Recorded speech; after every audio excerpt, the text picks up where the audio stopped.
नमस्कार दोस्तों, आप सभी का स्वागत है हमारे YouTube चैनल पर।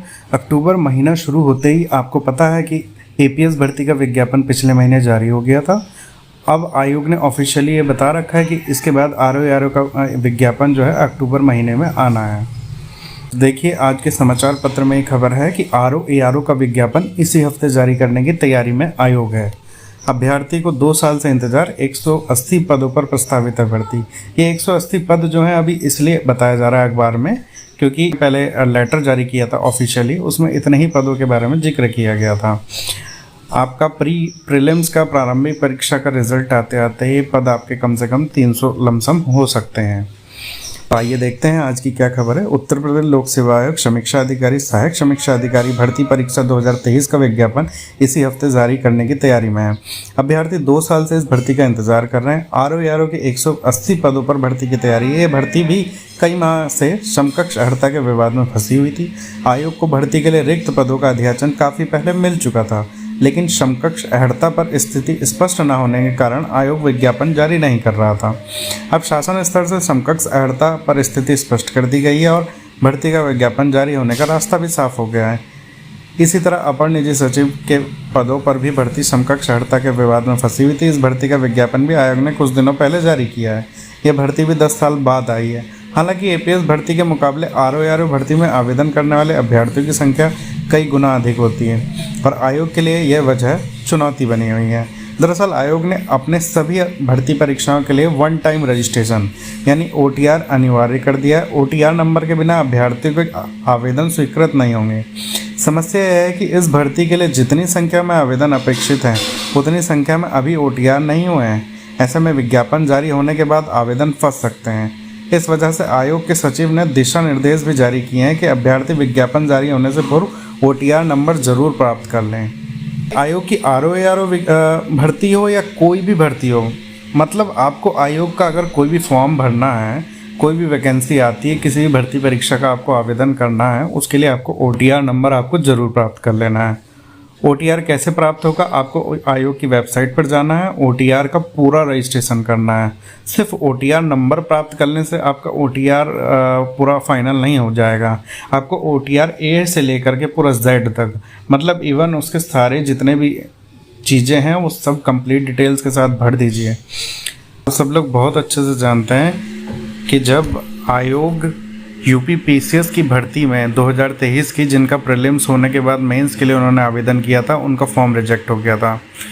तो जब आयोग की सबसे बड़ी भर्ती यूपी पीसीएस, जब उसमें लोगों का फॉर्म रिजेक्ट हो सकता है, तो समझ लीजिए किसी भी भर्ती में आपका फॉर्म रिजेक्ट हो सकता है।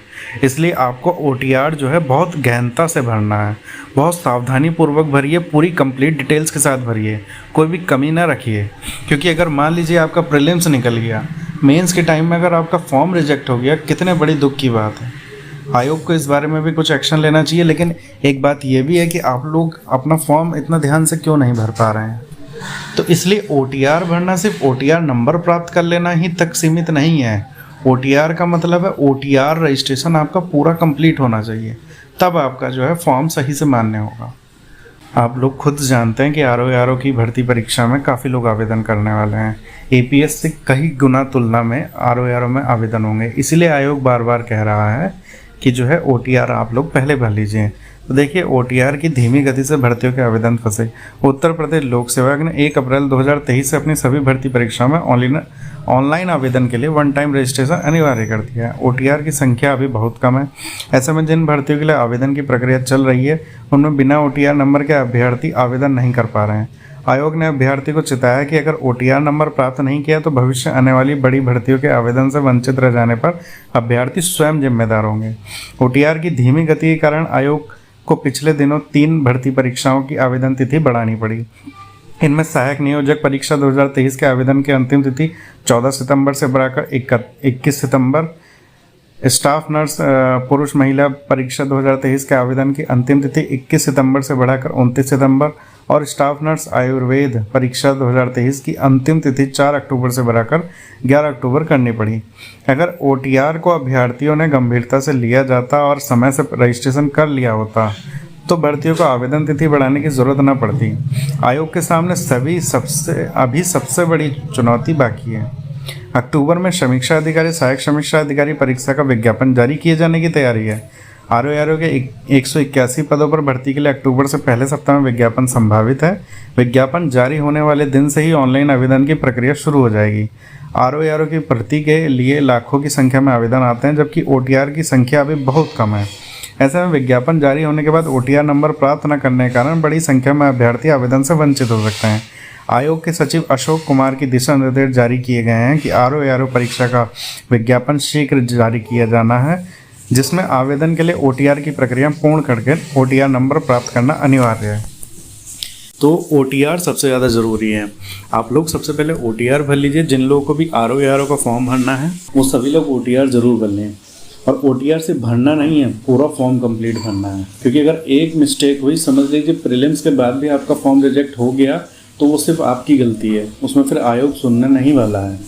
पेपर आपका है, सिलेक्शन आपको लेना है, नौकरी भी आप करेंगे, तो भाई ओटीआर भी बहुत सावधानीपूर्वक आप ही भरिए। अगर आप कैफ़े से भरवा रहे हैं, कहीं से भी भरवा रहे हैं, बहुत सावधानीपूर्वक भरिए। अगर ओटीआर के लिए कोई संबंधित आपको जानकारी चाहिए तो बताइए, मैं ओटीआर भरने की पूरी प्रक्रिया के बारे में वीडियो बना दूंगा। तो इसी तरह की ऑथेंटिक अपडेट पाने के लिए चैनल को सब्सक्राइब जरूर करिए।